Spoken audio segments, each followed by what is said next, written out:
for turning out. It's good to see so many numbers here. My name is Lee. I'm a local. I live 10 minutes down the road. So Lauren, who runs the Gingin Renewable group, unfortunately couldn't be here today, so I've got a statement that I'm going to read from her, and then we'll get a statement from Bryson, and then we'll go to question time. Okay? So this is from Lauren Corvino. Thank you, Bryson, for taking the time to meet with us today. We appreciate you listening to our concerns and the concerns of the broader community. We are here because this project poses serious risks, and we are asking for your support ensuring that the community's voice is respected. Firstly, the local council has already voted the project down. That decision reflects the will of the residents and the issues raised throughout the consultation process. Our concerns are clear. The project sits in dangerous proximity to our water supply, raising real risks for the long-term safety and security of our community's drinking water. The area is home to native flora and fauna, which would be permanently impacted, yet no proper independent ecological study has been done to assess those consequences.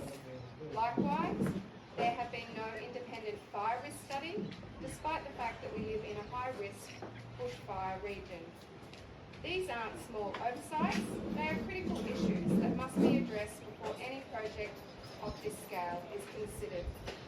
Most importantly, this is not just the view of a handful of people. Our petition opposing the Bundaberg Regional Battery at Gingin, some people call it the Gingin Battery, received over 1,600 signatures, showing overwhelming opposition from the community.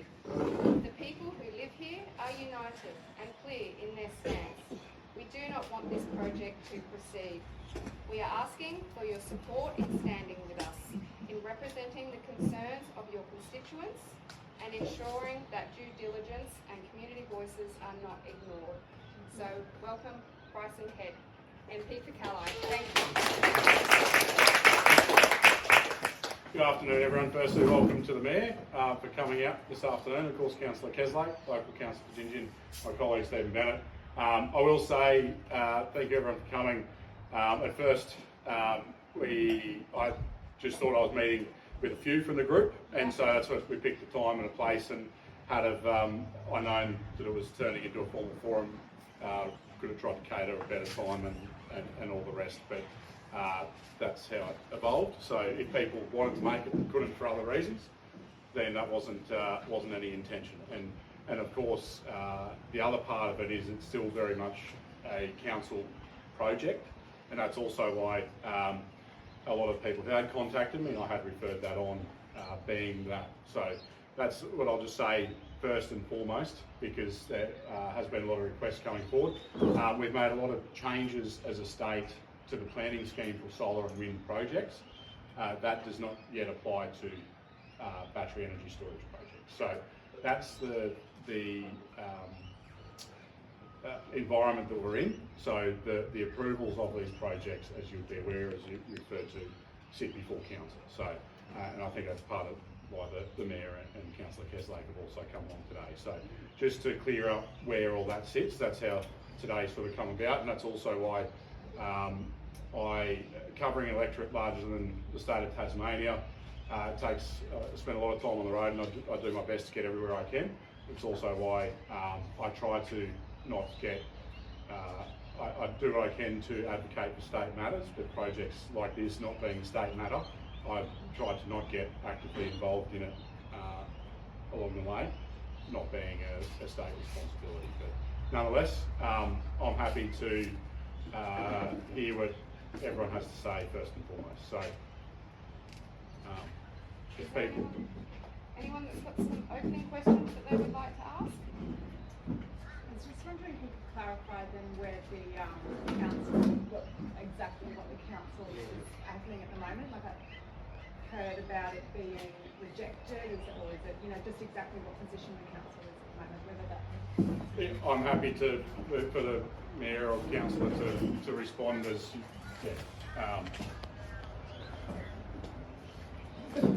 I know. No. Where? Okay. Sorry. I'm going to tell you exactly where it's at without telling you what my sense is about the decision that has yet to be made. So the project put a development application into council for approval for the battery energy storage system at Mondrian Dam Road. That application came to council and we needed to make a decision, and under the current planning regime, the staff recommended its approval, but the councillors didn't agree with the staff's decision and it was voted as a refusal. So it hasn't been voted down to get rid of it, it's been voted as a refusal of the approval. I know that's a little tricky, but the staff had no choice under the rules but to approve it because they didn't have any, there's no scope for them to refuse the application. That can only be done from if there is a reason to refuse it. So it's up to councillors then to go ahead and have a think about what were their concerns, what's the community's concerns, and that's what we did in voting on it the last time that we did. Then what's happened from there is that Hydrobola put a stop the clock. Does everyone know about the stop the clock? They put a stop the clock.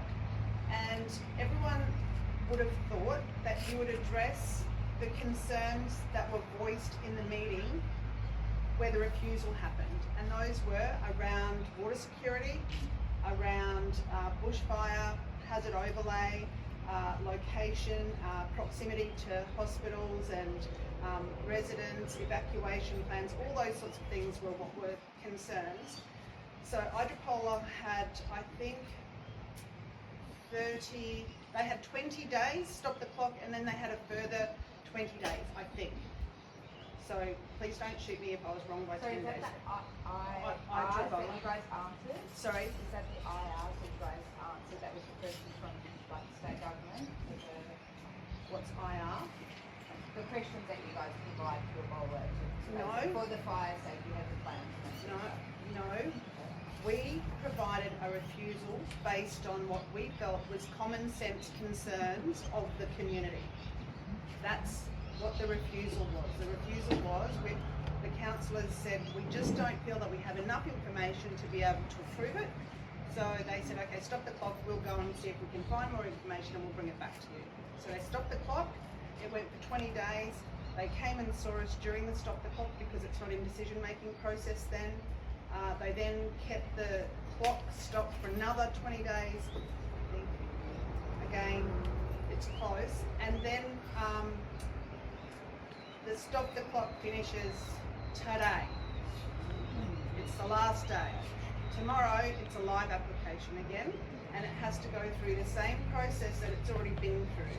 So the information that they've provided, we then as councillors need to review that again and make our decisions based on any new information that may be provided to us. So I'm not going to say what anyone's decision will be because I haven't yet read through the entire pack. Yes. Has there been any new part of the application? Has the application changed? I heard through the grapevine there was absolutely no change in the application.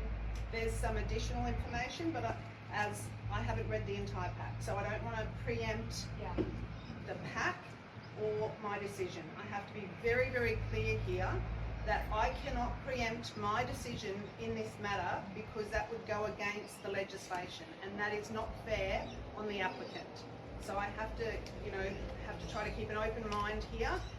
But our concerns were, as I discussed, its proximity to fresh water, its proximity to the highway, the concerns about fire and bushfire overlay, the concerns about being able to put a fire out, being close to the hospital, aged care, all of those things. Yes, sir. I'll just say too, obviously this afternoon was not for the Mayor to be put on the spot in any capacity.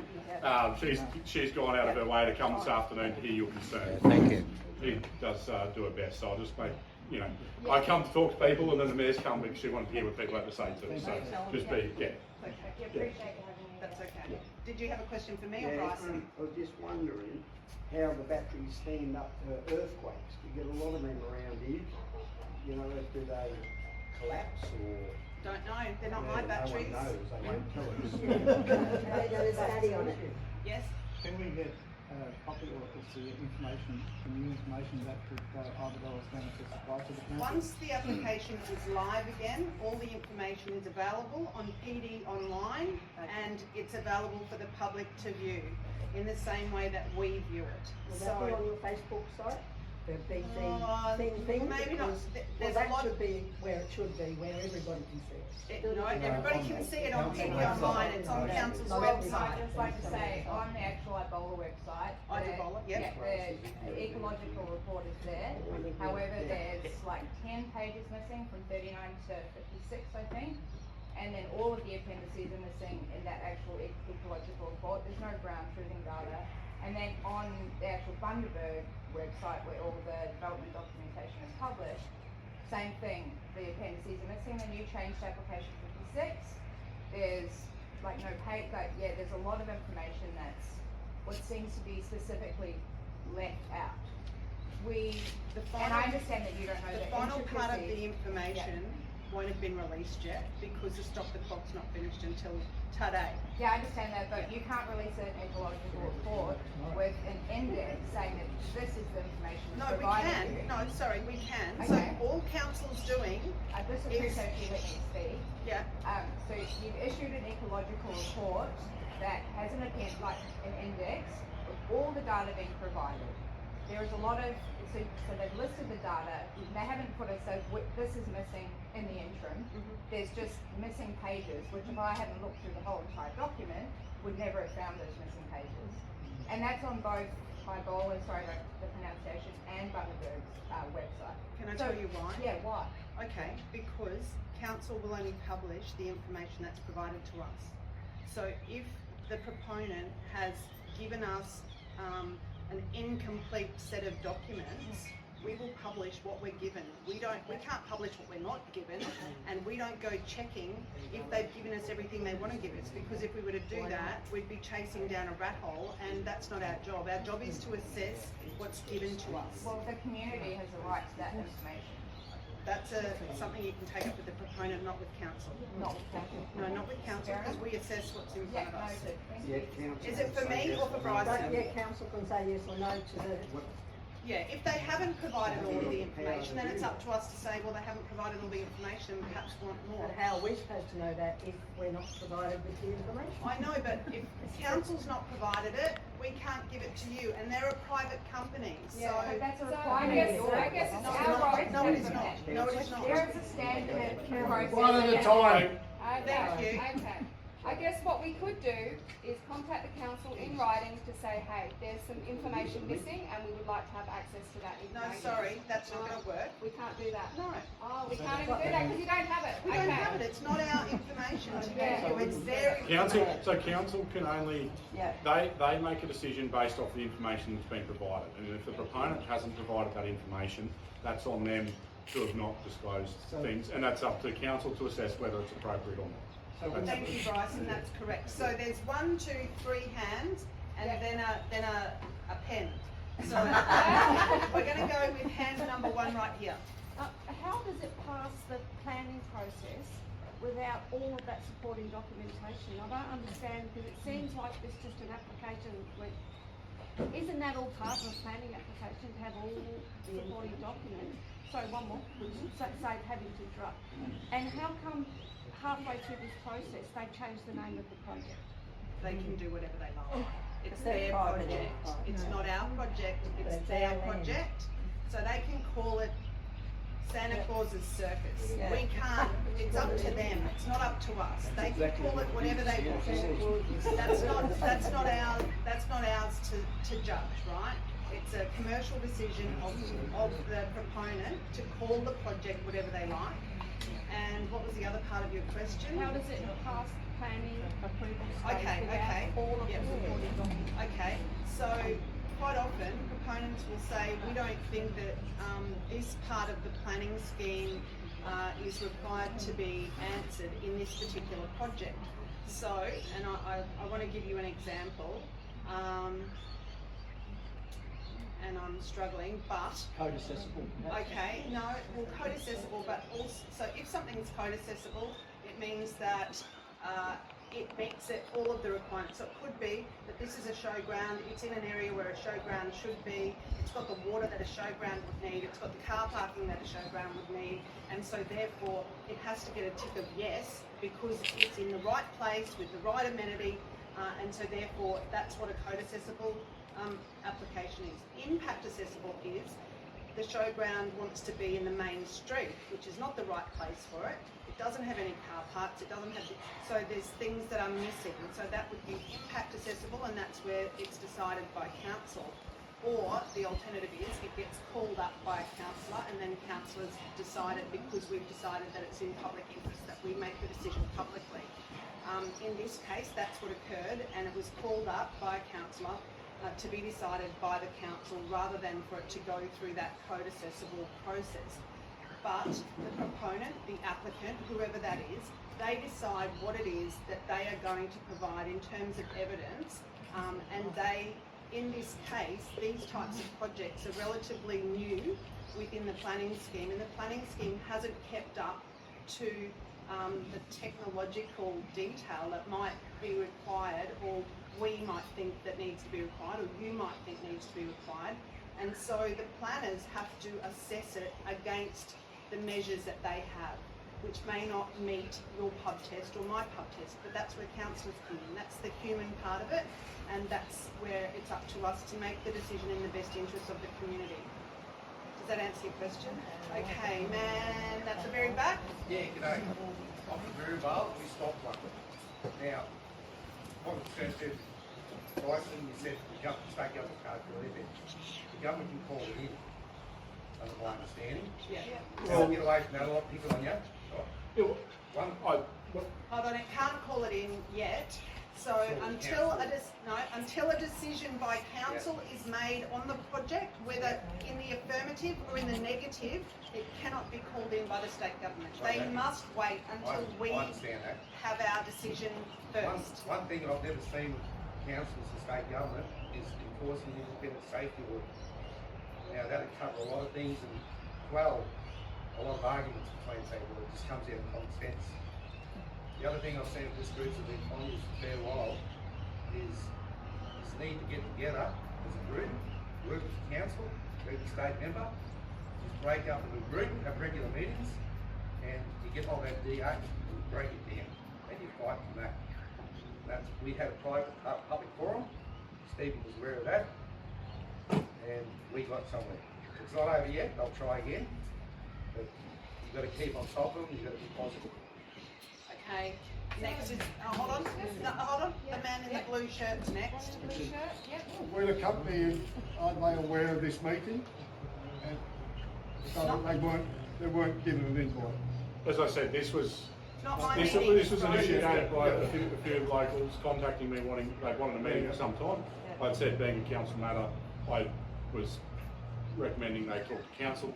Nonetheless, they kept on requesting it, and I do try to meet with people, so that's where... We were told that the state was the only one that could call it in, and that you were the best person to contact regarding that. Yeah. For that, that's probably down the After council's had a decision, yeah. So that's... I guess we already feel like council did make a decision, so we're like No, pushing but ahead. we didn't. I understand. It's a negative, Complicated. positive. It's Yeah. a bit like the timeline wheel is not back, but Yeah. it couldn't be taken until the decisions are made. No, that's One, right. one of the complicating factors of BESS, and that's why part of the reason it wasn't as straightforward as bringing it under the new planning code, is they actually have not, and that's part of the reason they're not really being a code accessible process for a lot of councils, is they need formally defining under the planning code and all this, because they're a new thing, that it takes a while to develop all that, to have it sit under certain aspects of government and be dealt with in certain ways as well. So, do you want to know what the way forward is in both cases? Can I tell you that? Yes, please. And this is more theoretical than actual, because we don't know what the outcome is until it comes before the council, which may be a little way away.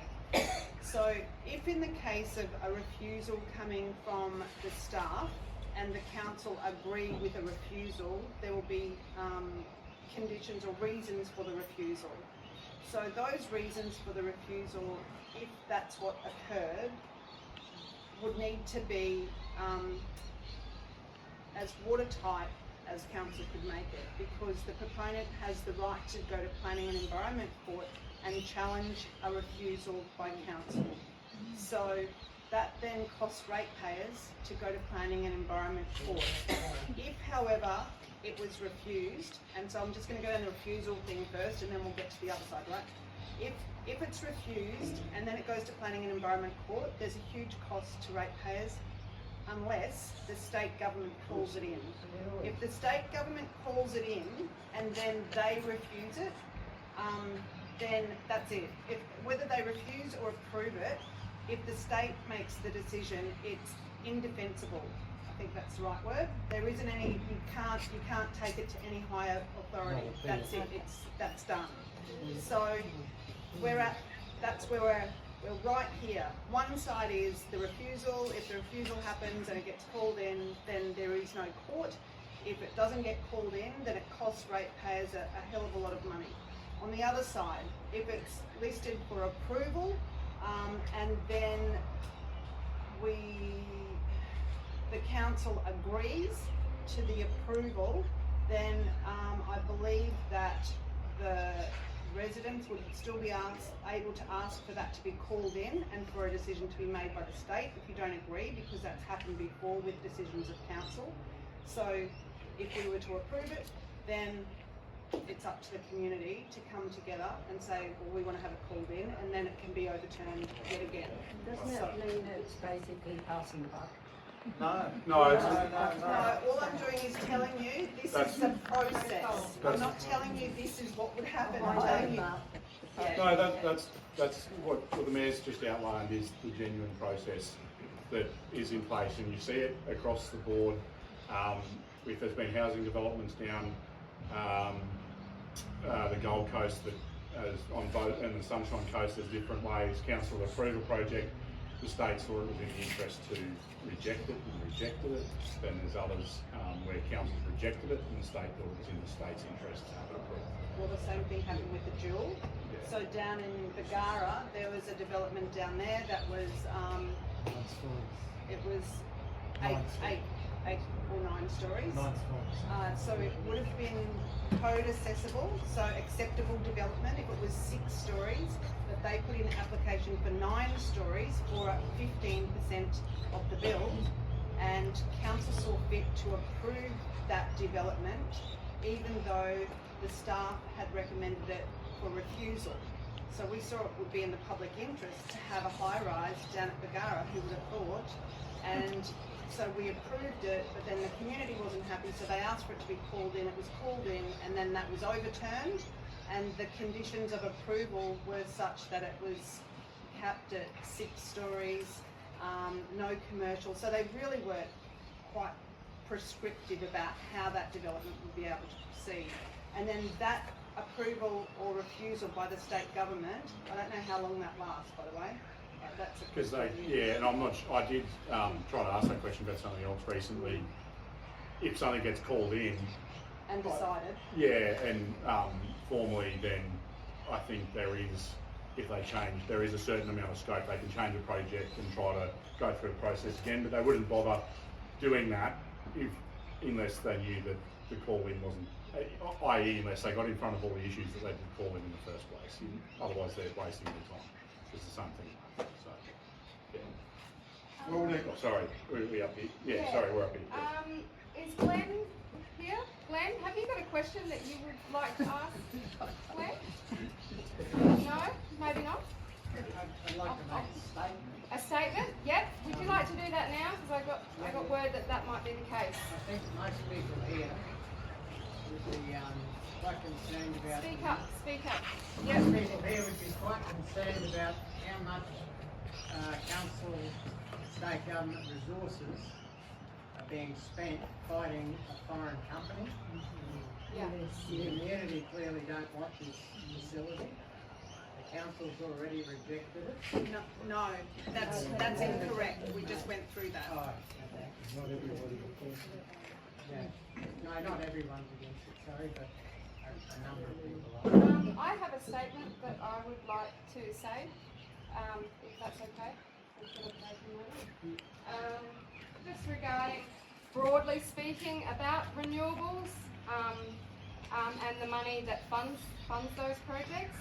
We keep being told that renewable energy is the cheapest form of electricity, whilst they rely on taxpayer subsidies to remain viable. But apparently this is not enough, as capital investment schemes associated with renewable developments will also be used to ensure their viability. Colin Boyce MP, our federal representative for the region of Flynn, recently described this scheme in Parliament, saying that the capacity investment schemes will be asking the Australian taxpayer to underwrite the minimum profitability of these projects, whether they produce electricity or not. Then I asked Bryson, how do you justify the duality between apparent cost savings and the classified taxpayer budgets supporting the capacity investment schemes? So that's a federal program, and so I'll talk about some of the state stuff, and I can talk more broadly. So a couple of things on my background. I'm a geologist. I worked in the coal industry, coal exploration geologist, and I very much support the coal industry and everything that it's done. And I've been working hard to ensure that we invest in our coal-fired fleet and make sure that we have them for a very long time because we need it. And also the communities that I represent. So Chinchilla is my hometown. We've got Kogan Creek Power Station. Billawheeler is where my main office is, and the second biggest town in the electorate, and that's obviously got Callide Power Station. Callide, the electorate of Callide, between those assets and a couple, we've got a gas peaker and a couple other little things, produce about 25% of Queensland's electricity in a given year. So us continuing to operate those assets as a local member is very much in my interest to make sure that our communities do well. We have committed as a state to revoking the renewable energy targets that were brought in by Labor. We opposed them when they came before Parliament when we were in opposition. And the Treasurer's and also the Energy Minister's roadmap will be rolled out. It's next Friday, is the 10th, I think. 8th of October. 10th, yeah, next Friday is the energy roadmap release, which will be outlining essentially the blueprint for Queensland's energy future. That does not have state-based renewable energy targets as part of that, but it does have significant investment in our electricity maintenance guarantee, $1.6 billion, with most of that $1.6 billion being spent either on upgrading our coal-fired fleet or new gas generators in Queensland. So that's the state money we are spending on that to make sure we keep the lights on and put downward pressure on electricity costs. The other part of it, so yes, people say that renewables are the cheapest form of power, and then in the next breath they're talking about all the subsidies that are great and we need to do more. If you actually have a free market and let the market decide, well, and if it is the cheapest form of power at best, because if it's only cheap for 4 hours a day, then the market's not going to keep buying it. Then we'll really see what wins at the end of that. So people talk about the energy market and yeah, being cheaper, but then, and I've asked a few different people now, and this morning I talked to a couple of people that said they might have something they can share with me, because I asked to what extent can we see the market intervention and subsidisation of solar and wind projects? Because I know I've tried to look previously, and they're very convoluted, and there's a lot of little programs and this box and that box, and yes, the electricity generation certificates and all the rest they provide essentially underpin and provide a false market intervention, which in turn hurts our coal-fired fleet and makes it harder for them to operate and makes them a lot more expensive. So essentially they run our coal-fired fleet into the ground through rollout of subsidised renewables, and then they go and say, look, coal's unreliable. And it's like, well, if you take a big diesel engine and you put your foot on it for a minute, and bring it back to the idle the next minute and put your foot on it again, you're going to wear it out. You're not going to get 10,000 hours out of it. You're going to get 5,000. So it's that sort of things that are happening. So do we need the battery? No. So one thing I can say, the problem we have at the minute is the solar in the grid is hurting our coal-fired power stations. And I'll say there's two parts to it. So energy storage systems, whether it's small-scale pumped hydro, like Mount Rawdon, or batteries, or the rest, do help our coal-fired power stations because it takes those peaks and troughs out of the ducks back on the energy curve. The catch-22 of that is also it can enable more solar in the system. So energy storage systems with the current market in this region has I'm based off the figures, a few of you would have rooftop solar that are here. This has so Bundaberg region has the highest rooftop solar in the world, I'm pretty sure. So that's also why it's seen as from electricity grid. So at the moment, we don't need a battery, so that excess solar that's made during the day is just used in the grid. So the only reason we would need a battery is to have big fields of solar being able to be stored in a battery. So at the moment, we don't need a battery. I didn't say that. No, I'm saying that. Oh, That's yeah, okay. At the moment, there's no big battery, and we're doing okay. And we're rolling out all these fantastic coal-fired power plants and things that you're mentioning.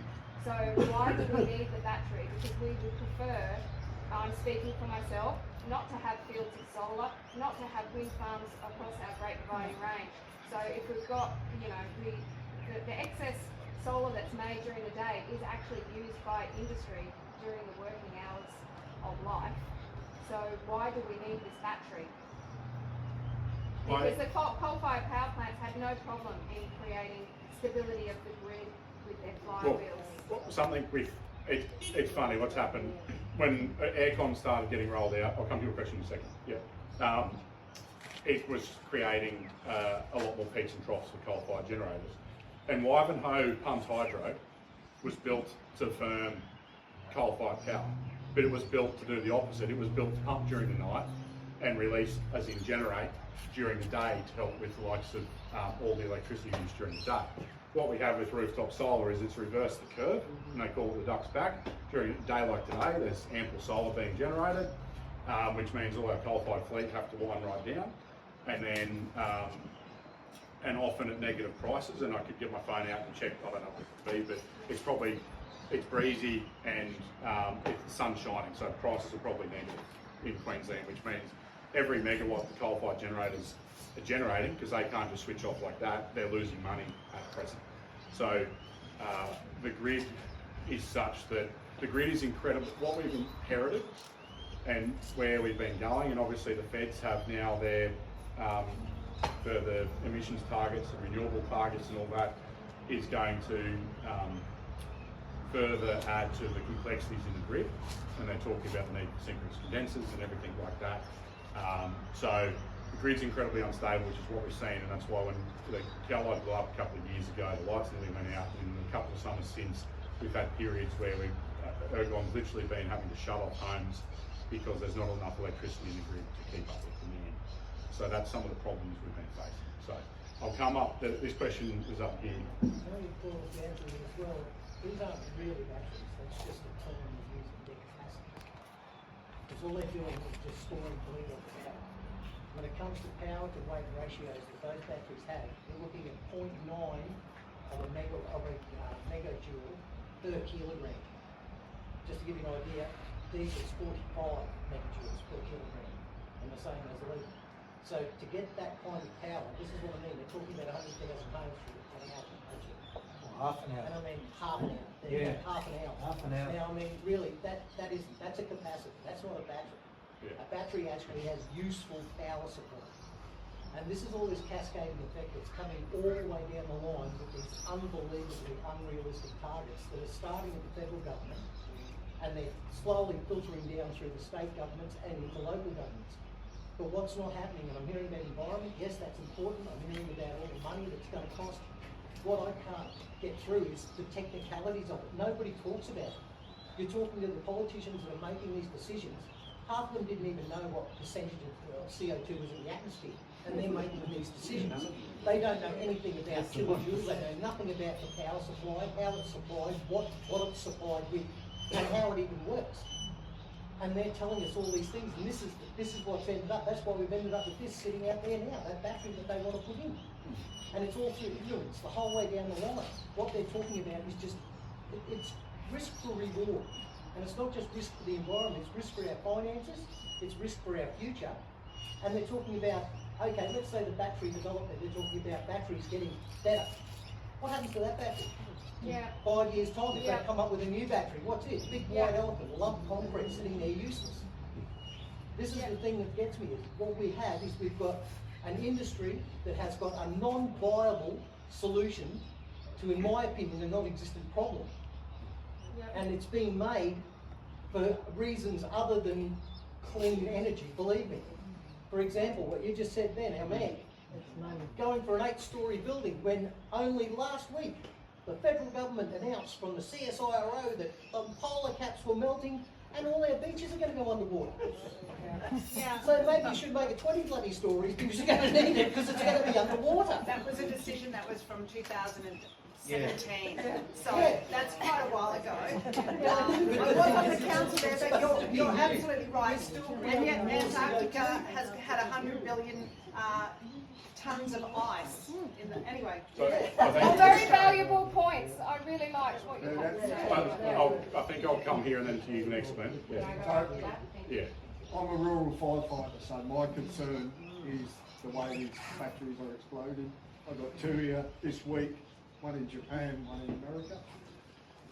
When this comes up with the people, are you going to have some experts there to tell you what our take on fire and lithium batteries is? It's up to, so what the gentleman behind you said is partially correct and partially not correct. And the reason I say that is you said that most politicians don't have any idea about how much CO2 is in the air and what these batteries are made of, and how it's up to each politician to do their own due diligence, and we should hold ourselves to that standard. We need to understand enough to be able to make informed decisions about what's happening within our community. And I know for myself, that's meant that I've had to go off and do my own research. So no, we do not get experts in to give us reports. There have been times in the past where council would commission a report to come, and then that just pushes everything out and costs a couple of $100,000 ratepayers' money. We've tried not to do that, and we've tried to listen to the community and pick up the salient points that the community's talking about. And for me, that's proximity to the national highway, proximity to aged care and hospitals, proximity to community and fresh water, and the fire burden that this would be when you're 76 kilometres from the nearest fire service that provides breathing apparatus. And we know 2000 degrees centigrade can't be put out anyway. So it's up to us to inform ourselves, and I feel that I'm informed enough to be able to read through the reports, ask questions. We do have our town planners and our engineers that we can ask questions of if we don't understand a report, but each councillor is responsible for their own knowledge and providing the best decision making in the interests of the public. And that's why we're all here. Glenn. So, things. Yeah.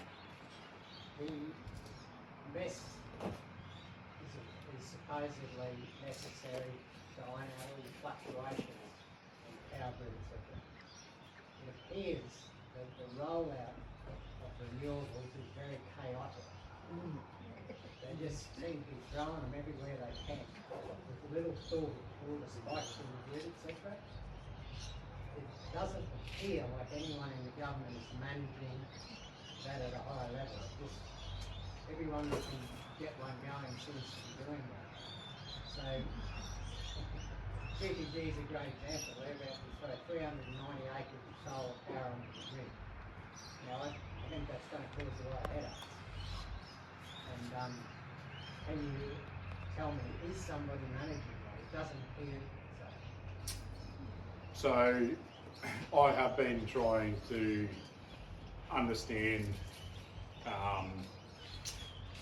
how the broader system works, because it's naturally meant to be a market-led grid, which, if it is a pure, like I am, I'm a farm boy, so I'm old National Party stock. My parents grew up in the National Party, well, met in the National Party together, but also I do like small government, free market and that sort of thing, and I can believe that the right heads get together, and we are smart, humans are smart people, and the rest. So the problem, the renewable energy targets and the subsidisation of the industry, what it creates is a false market, which means that all those other things that would normally get factored in the right market have not been, and that's why, like synchronous condensers, it was only, well, I only heard about it for the first time probably 6 months after I got elected. I got elected 3.5 years ago now for the first time in the by-election.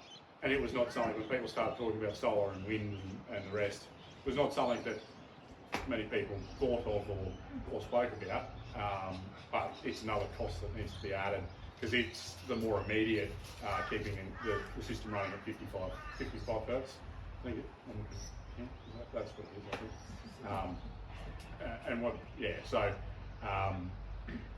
and that's what actually, it's that the peaks and troughs is what has created the market opportunity for batteries to be seen as, by a private company, as a viable option, because they can essentially they get paid to take power throughout the day, and then they can sell it back at significant profit at night when there's no solar and wind's not functioning properly and all the rest. So that's sort of how we got to where we are. Supplementary to that, and then we'll come. Yeah, something I'd like to share. You know about a little bit about coal-fired power. Then turning the switch on and off to deal with all these fluctuations means they're pretty much burning the same amount of coal and pushing the same amount of CO2. So it's a bit of a farce, the green side of it. That you can't do without coal fire for a long time. And while all these spikes are happening, they're going like revving the accelerator on a car, you're still burning the same shit. We'll come here and then we'll come back there. Oh, yeah, sorry, yeah. No, sorry. We're going, all right. Yeah, done. So you're talking about pricing before, which is very good. Now, just an example, in New South Wales, Best in New South Wales is charging $1,000 per megawatt per hour to draw the extra power off the grid. So 2 hours, they'll get paid $10,000.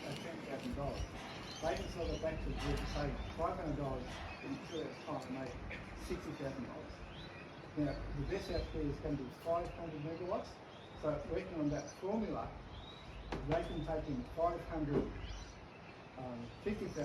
worth of power, sell that, and then $600,000 in a 2 hour period.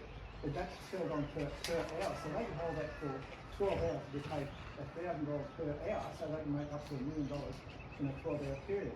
How is that going to make, as Mr. Abdallah says, how is that going to make our power prices cheaper? So they get, if the prices are negative, they can get paid to take in power from the grid, but not necessarily hold. Like they don't get paid just for the physical storage of it. No.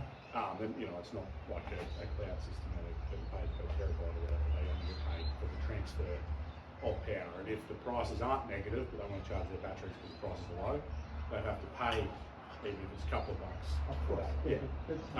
But it takes out, because the electricity still gets sold on the spot market in 5-minute intervals. The cheapest power system gets just bid first essentially into that.